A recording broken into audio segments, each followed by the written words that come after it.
Good day, everyone. Our topic is sustainable development. So, what is sustainable development?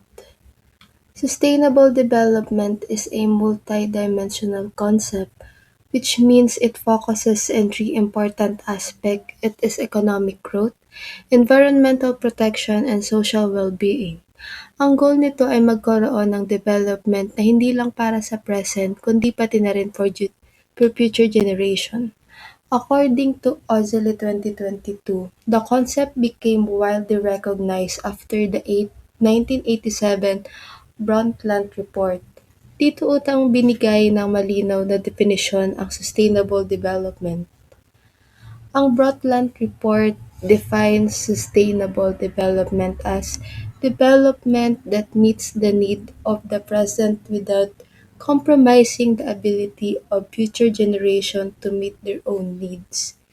It means dapat ginagamit natin ang mga resources natin ngayon ng responsible para may magamit pa rin ang mga susunod na generation. For example, kung patuloy tayong pumuputol ng mga puno ng walang reforestation, darating ang panahon na mawawala ang ating kalikasan at kapag nangyari iyon, maapektuhan ang wildlife, climate at pati ang kabuhayan ng mga tao. So sustainable development is all about thinking long-term and making responsible decisions today. Today, sustainable development has become a global priority. Pero bakit nga ba ito naging global priority? Ito ay dahil marami ng kinakaharap na problema ang buong mundo tulad ng climate change, pollution, pagkawala ng biodiversity, poverty, gutom and lack of clean water. Dahil dito, ang United Nations ay nag-adopt ng 17 Sustainable Development Goals o mas kilala bilang SDGs. Ang SDGs ay nagsisilbing universal framework ng lahat ng bansa upang makamit ang tatlong pangunahing layunin, which is economic prosperity, social inclusion, and environmental sustainability. For example, ang SDG number 1 ay No Poverty na layuning mabawasan ang kahirapan. Ang SDG number 4 naman ay Quality Education na nagbibigay ng dekalidad na edukasyon para sa lahat. Ipinapakita nito na ang SDG ay hindi lang tungkol sa ekonomiya kundi pati na rin sa tao at environment. There are several reasons why sustainable development has gained worldwide importance. It serves as the UN's long-term global development agenda. It promotes sustainability for present and future generations. It provides a framework for achieving balanced and inclusive development. It seeks to generate lasting socio-economic and environmental benefits. Now, let's move on to the relationship between sustainable development and globalization. First, what is globalization? Globalization is the process where countries became more connected through trade, investment, technology transfer, and industrialization. Dahil sa globalization, mas maraming negosyo ang naitatayo, mas maraming trabaho ang nalilikha at mas umuunlad ang ekonomiya. For example, maraming international companies ang nagtatayo ng factory sa iba't ibang bansa, kaya nagkakaroon ng employment at mas madaling ma-access at ang iba't ibang product at technology tulad ng Apple, Toyota at iba pa. However, globalization also has a negative effects. Habang tumataas ang economic growth, tumataas din ang paggamit ng natural resources at lumalala ang environmental problems tulad ng pollution, deforestation at climate change. Kapag maraming factories ang walang tamang environmental regulations, nagdudulot ito ng air pollution at mas maraming carbon emissions. Kaya mahalaga ang sustainable development upang mabalance ang economic growth at environmental protection. Sustainable development balances four interconnected system. Ito ay economic system, social system, ecological system, at technological system. Ang economic system ay nakafocused on business activities, employment opportunities, investments, and overall economic growth. Kapag mas maraming business at investment ang pumapasok sa isang lugar, mas maraming trabaho ang nalilikha at tumataas ang income ng mga tao. This helps improve people's standard of living and support the country's development. However, economic growth should be balanced with social and environmental responsibilities to ensure long-term sustainability. Pagdating naman sa social system, it is concerned with people's well-being including education, healthcare, equality, and quality of life.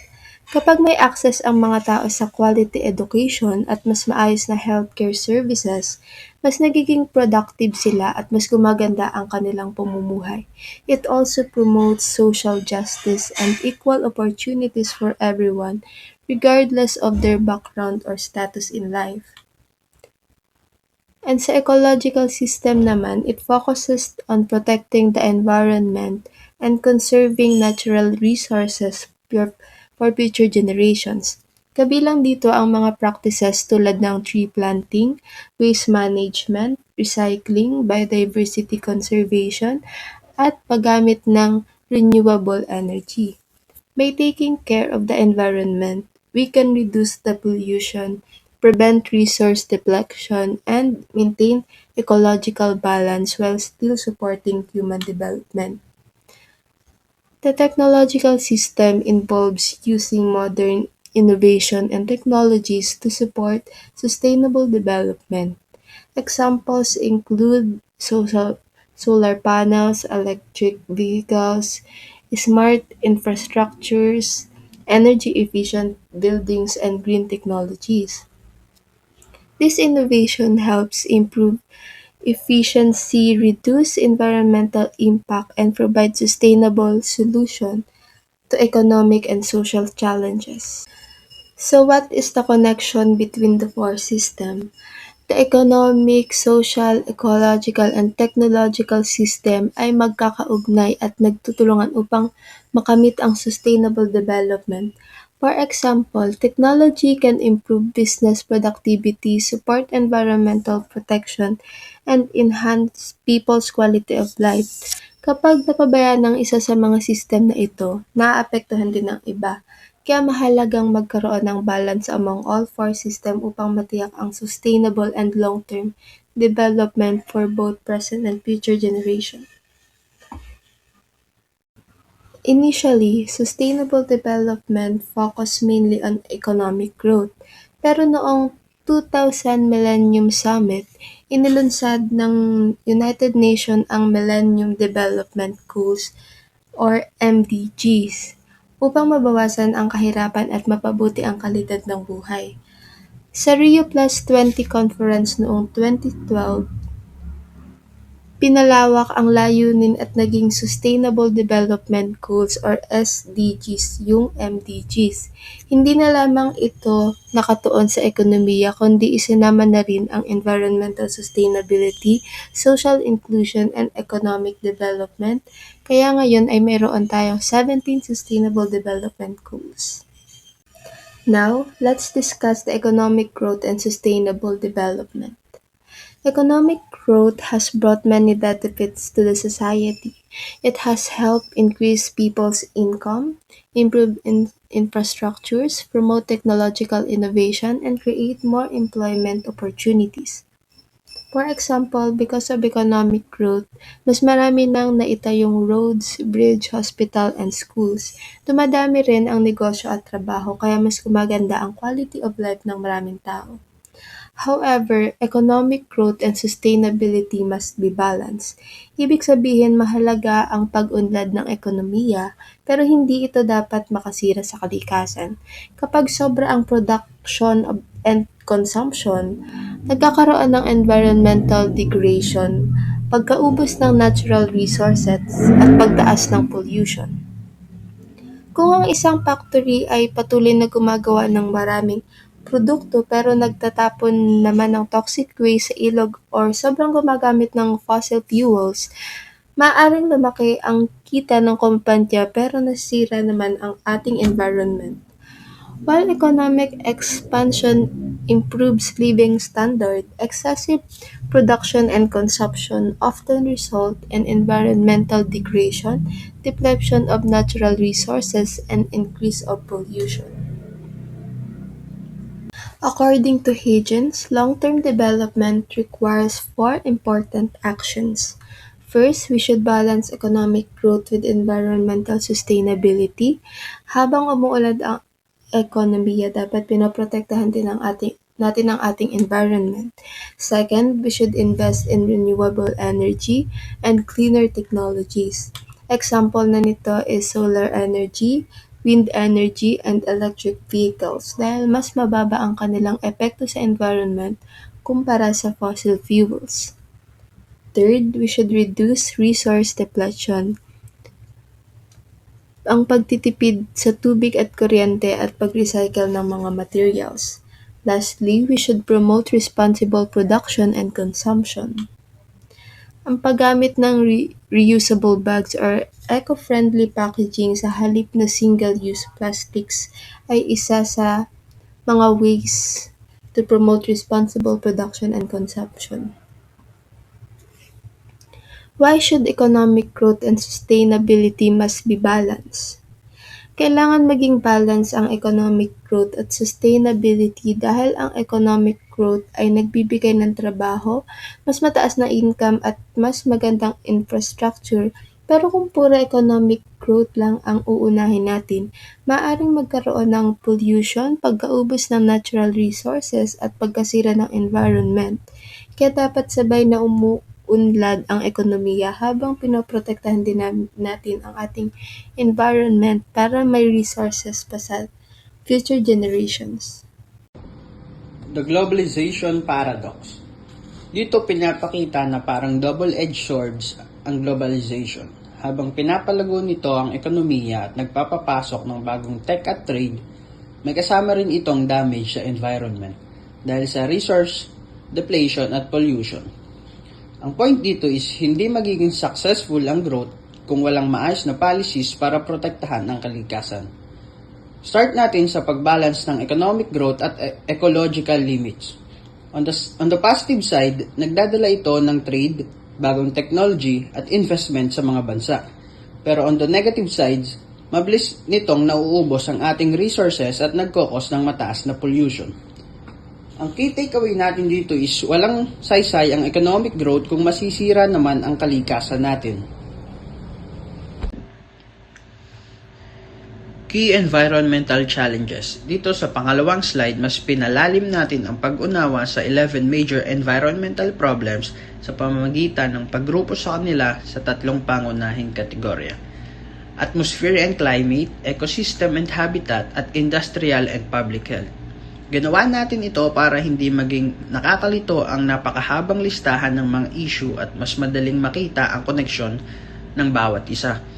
Sa ilalim ng atmosphere, talakay natin ang climate change at pagkasira ng ozone layer na nagproprotekta sa atin. Sa ecosystem, nakatutok tayo sa mabilis na pagkawala ng biodiversity at pagkasira ng mga natural na tirahan ng mga hayop at halaman. Sa industrial at public health, pinapakita ang panganib ng lumalalang basura o waste crisis, mabilisan na paglawak ng mga syudad, at mga banta ng nakakahawang sakit. Sa kabila ng 11 hamon na ito, binibigyang diin natin na ang pollution at climate change ang pinaka-critical at dapat nating unahin. Ito ay dahil ang kanilang epekto ay hindi lang pansamantala, ito ay malawakan. Tumatago sa lahat ng aspeto ng ating pamumuhay. Ito ay pang matagalang pinsala na mahirap nang mabaliktad kung mahahayaan pa natin. Here are the two questions. Why does globalization have both a good and a bad side? Answer: it helps business grow and connect countries, but it also creates pollution and uses up natural resources. Question number 2. What are the two biggest environmental problems we face today? Answer: pollution and climate change are the biggest problem because they cause long-lasting damage all over the world. Pollution is the introduction of harmful substances known as pollutants into the environment. Pollutants may occur naturally, such as volcanic ash, or result from human activities, including industrial production, transportation, agriculture, and improper waste disposal. Pollution degrades the quality of air, water, and land, threatening both ecosystems and human health. The three major forms of pollution are air pollution, which is the contamination of the atmosphere by harmful gases and particulate matter from industries, vehicles, and burning fossil fuels. Water pollution, contamination of rivers, lakes, oceans, and groundwater by chemicals, sewage, oil spills, plastics, and agricultural runoff. Land pollution is the degradation of land through improper waste disposal, industrial dumping, mining activities, and excessive use of pesticides and chemicals. Climate change refers to the long-term alteration of Earth's average temperature and weather patterns. Although climate has naturally changed throughout history, current climate change is occurring at a much faster rate due to primarily to human activities. Climate change has numerous environmental, economic, and social consequences, including more frequent and intense hurricanes, floods, droughts, and heat waves. Changing rainfall patterns that reduce agricultural productivity, rising sea levels caused by melting glaciers and polar ice, increased biodiversity loss on habitat destruction, greater risks to food security, water resources, and public health. Impact of globalization. Globalization has both positive and negative environmental consequences according to Tim Tversky, 2021. Four major environmental impacts are evident. Ang globalisasyon ay ang pagkakaugnay-ugnay ng iba't ibang bansa sa pamamagitan ng kalakalan, teknolohiya, komunikasyon at transportasyon. Dahil dito, mas mabilis ang pagpapalitan ng produkto at impormasyon. Ngunit bukod sa mga benepisyo nito sa ekonomiya, may mga pamatagalang epekto rin ito sa ating kalikasan, mabuti at masama. Number 1. Increased transport of goods. International trade has significantly increased the movement of products across countries.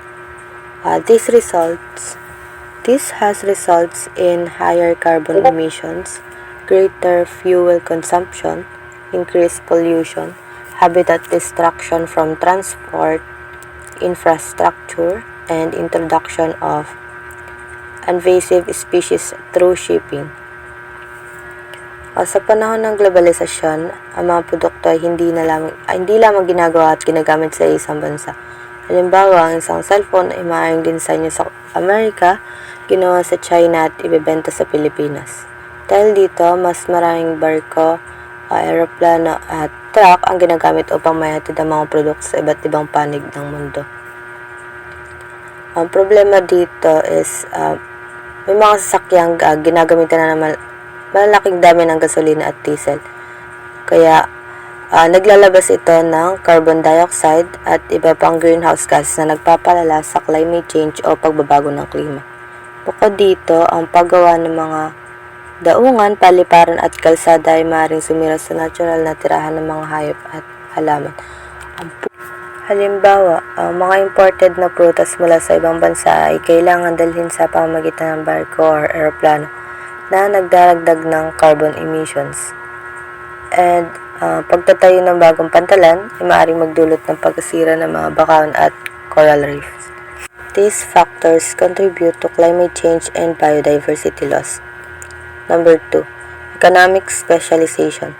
Globalization encourages countries to specialize in industries where they possess comparative advantages.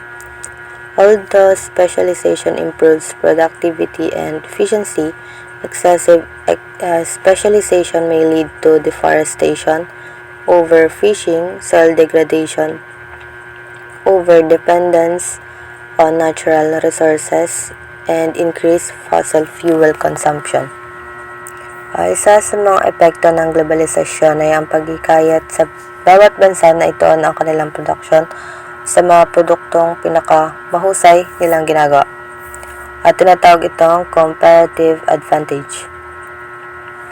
Maganda ito dahil mas nagiging mahusay at mas mabilis ang production. Ngunit kapag sobra ang pagtuon sa isang industriya, maaaring maubos ang likas na yaman sa isang bansa. Halimbawa, kung ang isang bansa ay kilala sa pag-export ng mga kahoy, maaaring lumala ang pagputol ng mga puno or deforestation. Kung ang pangunahing produkto naman ay isda, maaaring magkaroon ng overfishing kung saan mas maraming isda ang nahuli kaysa sa kayang palitan ng kalikasan. Halimbawa na lang dito is yung sa Brazil. Malawak ang pinuputol ang bahagi ng Amazon rainforest upang gawing taniman at pastulan ng baka na iniluluwas sa iba't ibang bansa. Sa ilang bahagi din ng Southeast Asia, kabilang ang Pilipinas, nagkakaroon ng overfishing dahil sa mataas na pangailangan ng pagkain sa pandaigdigang merkado. Examples include illegal deforestation in Brazil and overfishing in Southeast Asia. Number 3. Declining biodiversity. Habitat destruction, pollution, invasive species, and climate change have contributed to significant biodiversity loss worldwide. According to the World Wildlife Fund, global wildlife population have declined substantially in recent decades, particularly in tropical regions that support international trade and resource extraction. Ang biodiversity ay tumutukoy sa iba't ibang uri ng hayop, halaman at iba pang buhay sa mundo. Kapag nasisira ang kanilang tirahan dahil sa pagmimina, pagpuputol ng mga puno sa kagubatan, pollution, or climate change, unti-unting nababawasan ang kanilang populasyon. May ilan pang tuluyang nawawala or nagiging endangered. Kapag nabawasan ang biodiversity, naapektuhan ang balanse ng kalikasan. Maaari itong magdulot ng kakulangan sa pagkain, pagkawala ng mga pollinators tulad ng bubuyog at paghina ng mga ecosystem na nagbibigay ng malinis na hangin at tubig. Ayon din sa Worldwide Fund of Nature, malaki ang binaba ng populasyon ng wildlife sa maraming bahagi ng mundo, lalo na sa mga tropical na bansa na pinagkukuhanan ng likas na yaman para sa pandaigdigang kalakalan. Halimbawa, ang pagkasira ng kagubatan ay nagiging dahilan ng pagkawala ng tirahan ng mga hayop at pagkasira ng coral reefs dahil sa polusyon at pag-init ng dagat ay nagpapababa ng dami ng mga isda. Number 4. Increase environmental awareness. Despite its environmental challenges, globalization has increased global awareness of environmental issues. Improved communication technologies enable people to observe the effects of climate change, deforestation, habitat destruction, and pollution.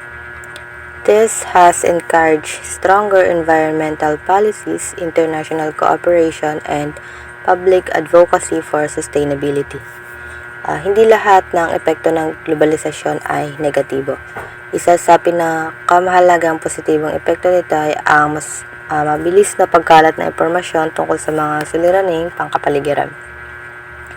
Dahil sa internet, social media at iba't ibang uri ng komunikasyon, mas maraming tao ang nakakaalam tungkol sa climate change, illegal logging, plastic pollution at iba pang environmental issues. Dahil dito, mas maraming bansa ang nagtutulungan upang gumawa ng mga batas, kasunduang naglalayong protektahan ang kalikasan.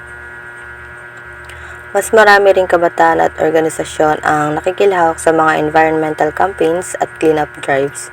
Halimbawa na lamang dito ay ang mga viral videos tungkol sa polusyon sa karagatan ay naghikayat at sa maraming tao nabawasan ang paggamit ng single-use plastics.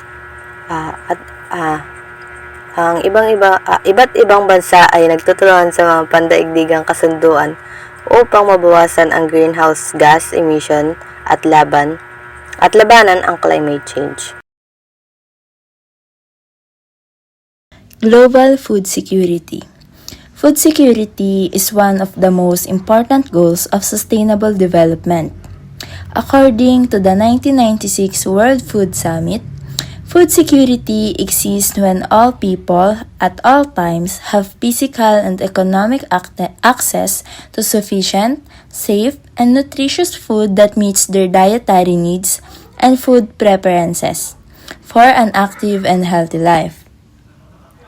Ang global food security daw ay nangungahulugang ang lahat ng tao sa buong mundo ay may sapat, ligtas, masustansya at abot kayang pagkain sa lahat ng oras. Hindi lang ito tungkol sa pagkakaroon ng maraming pagkain, kundi pati na rin sa kakayahan ng bawat tao na makabili o makakuha nito. Kapag walang food security, mas maraming tao ang nagugutom at nagkakaroon ng malnutrition at iba't ibang sakit. So, ang next ay ang the 4 dimensions of food security. First is the food availability. Sufficient quantities of food must be produced or supplied consistently. Ang food availability ay tumutukoy siya sa pagkakaroon ng sapat na supply ng pagkain para sa lahat. Nagmumula ito sa pagsasaka, pangingisda, at pag-aalaga ng hayop at pag-aangkat ng mga pagkain mula sa ibang bansa. Kung kulang ang ani or nasira ang pananim dahil sa bagyo o tagtuyot, bababa din ang supply ng pagkain. Ang halimbawa nito kung sapat ang ani ng palay kunyari sa ating bansa, sapat yung ani ng palay, magkakaroon tayo ng sapat na bigas para sa mga mamamayan. Ang next ay food access. People must have the economic and physical ability to obtain nutritious food. Ang food access ay nangangahulugang may kakayahan ang tao na makakuha ng pagkain. Hindi sapat na may pagkain sa tindahan kung wala namang pambili ang tao o kung napakalayo ng lugar kung saan ito mabibili. Ang halimbawa nito is, kunyari maraming bigas sa palengke pero wala ka namang pera, so hindi mo to mabibili. So wala kayong sapat na pagkain. Hindi magkakaroon yung isang tao ng makakain. Ang next ay food utilization. Food should provide adequate nutrition through proper preparation, sanitation, healthcare, and dietary practices. Ang food utilization ay tumutukoy sa tamang tamang paggamit ng pagkain upang maging malusog ang ating pangangatawan. Kailangan nito ng wastong pagluluto, malinis na tubig, at tamang kalinisan upang makakuha ang katawan natin ng tamang nutrisyon. Ang halimbawa naman nito is, kahit maraming pagkain, kung puro tayo junk food, soft drinks, maaari pa rin magkaroon tayo ng sakit. Ang huli naman ay ang food stability. Food stability means food should remain available, accessible, and nutritious at all time. Ang food stability ay nangangahulugang tuloy-tuloy ang pagkakaroon ng pagkain kahit may bagyo, pandemya, digmaan, o krisis sa ekonomiya. Ang halimbawa nito, kahit may bagyo, dapat mayroon pa ring pagkain para sa mga tao. So, next ay ang importance of food security. Global food security has become increasingly urgent because of rapid population growth and changing patterns of food demand. According to Kate Bliney, 2016, by 2050, the world population is expected to exceed 9 billion, requiring approximately 60% more food than current production levels. Mahalaga ang food security dahil patuloy na dumadami ang populasyon ng mga tao. Habang dumadami ang tao, mas dumarami rin ang pangangailangan sa pagkain. Kung ito ay mapapaghandaan, maaaring magkaroon ng kakulangan sa pagkain, pagtaas ng presyo, at pagdami ng nagugutom. Nakakatulong din ang food security sa magandang kalusugan, pag-unlad ng ekonomiya at maayos na pamumuhay. So, how to achieve food security? First is sustainable agricultural production, improved food distribution, climate resilient farming, efficient use of water and natural resources, reduction of food waste. So, ang first is sustainable agricultural production. Dapat ang pagsasaka ay hindi nakakasira sa kalikasan upang patuloy pa ring magkaroon ng pagkain ang susunod na henerasyon. Next is improve food distribution. Dapat maayos ang pamamahagi ng pagkain upang makarating ito sa lahat ng lugar, lalo na sa mga malalayong komunidad. Climate resilient farming. Ang ibig sabihin naman nito is dapat gumamit ang magsasaka ng pananim at teknolohiya na kayang makayanan ang epekto ng climate change. Ang next naman is efficient use of water and natural resources. Dapat gamitin ng maayos ang tubig, lupa at iba pang likas na yaman dahil mahalaga ito sa produksyon ng pagkain.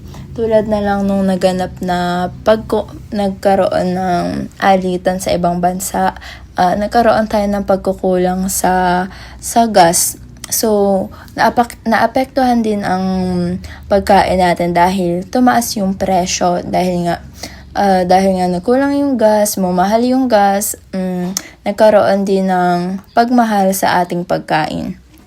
So, next ay reduction of food waste. Kapag nabawasan ang pagtatapon ng pagkain, mas maraming tao ang maaaring makinabang at kaunting likas na yaman lang ang masasayang. So next ay causes of global food insecurity. Ang first is population growth. Increasing populations place greater pressure on food production. Habang dumadami ang populasyon, mas maraming pagkain ang kailangan. Kapag hindi sapat ang produksyon, nagkakaroon ng kakulangan sa pagkain. Ang next is changing diets. Rising incomes increase demand for meat and processed foods, requiring more agricultural resources. Habang tumataas ang kita ng mga tao, mas marami silang kinakain na karne at processed foods. Mas maraming tubig, lupa, pagkain ang kailangan upang mapalaki ang mga hayop. Then, next is climate change.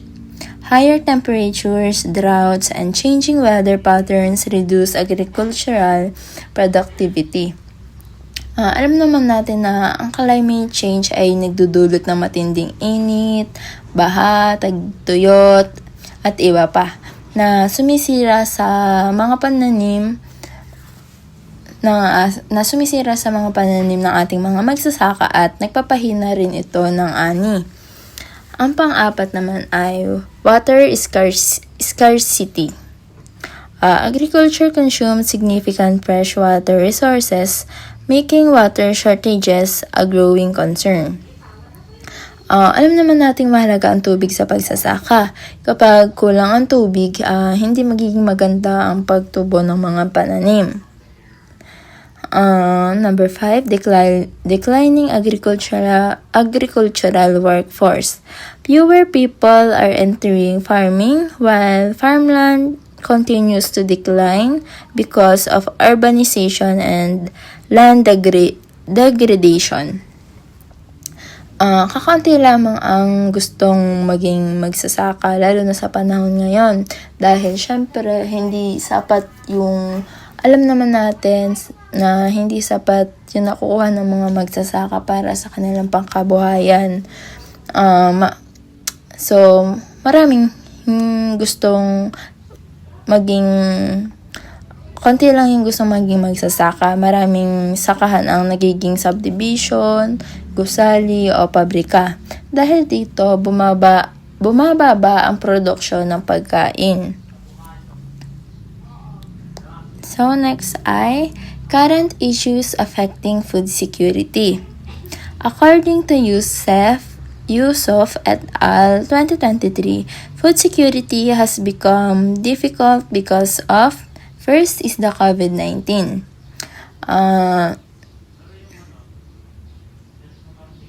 Noong pandemya, maraming sakahan at pabrika ang pansamantalang nagsara dahil nga sa kinawarantin ang lahat ng tao, pinasara ang mga sakahan, ang mga pinagtatrabahuhan ng mga tao. Nahirapan ding maihatid ang pagkain dahil sa lockdown. Kaya nagkaroon ng kakulangan at pagtaas ng presyo ng mga bilihin. Next is climate change. Alam naman natin na patuloy na nakakaapekto ang climate change sa produksyon ng pagkain dahil sa mas malalakas na bagyo, matinding init at tagtuyot. Ang next is rising global food prices. Kapag tumataas ang presyo ng pagkain dahil sa mahal na produksyon at sa pagtatransport nito, nagkakaroon ng kakulangan sa supply. Dahil dito, mas nahihirapan bumili ng pagkain ang maraming tao. Next is armed conflicts such as the Russia-Ukraine war. Ang mga digmaan tulad ng Russia, Ukraine ay nakakaapekto sa produksyon at pagluluwas ng mga kalakal tulad ng mga pagkain. Tumataas din ang presyo ng pagkain sa iba't ibang bansa. Next is supply chain disruptions. Kapag may problema sa transportasyon, kakulangan ng truck at ng mga barko na nagdadala sa iba't ibang bansa, nahuhuli ang pagdating ng pagkain sa mga pamilihan. At dahil dito, nagkakaroon ng kakulangan ng supply.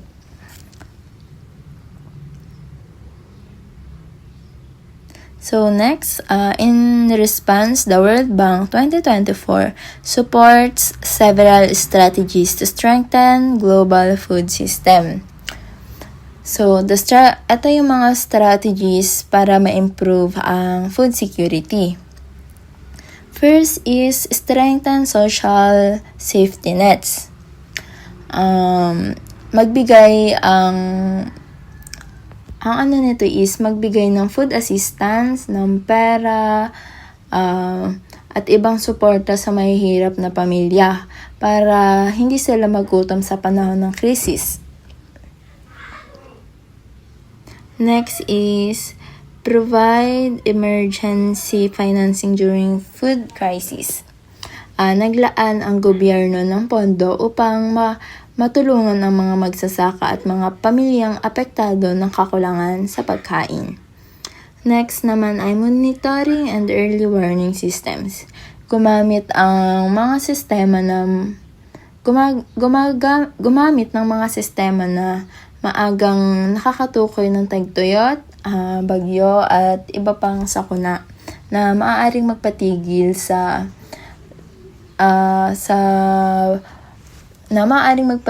pagsasaka.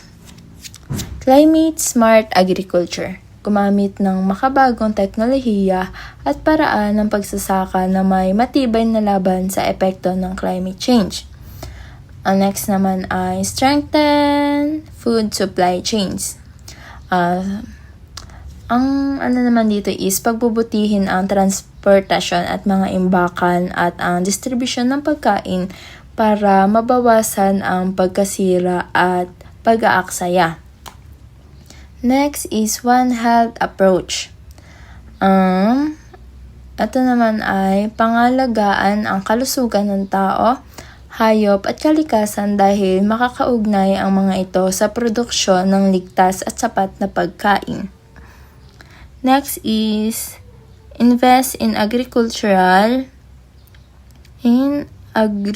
research and innovation.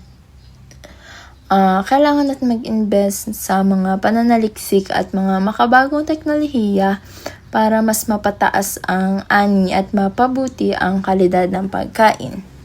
Next naman ay improve domestic and international food markets.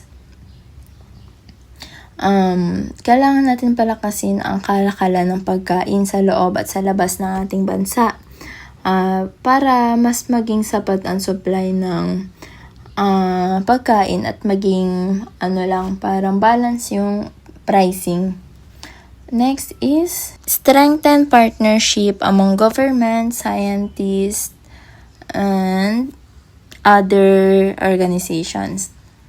Kailangan magtulungan ng pamahalaan at mga siyentipiko at mga pribadong sektor upang maghanap ng pamatagalang solusyon sa food security.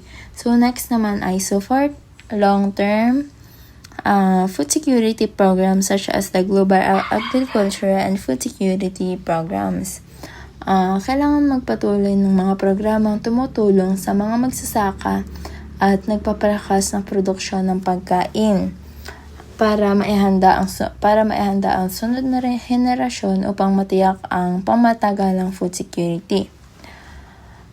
As a conclusion, sa kabuuan, ang global food security ay responsibilidad ng lahat.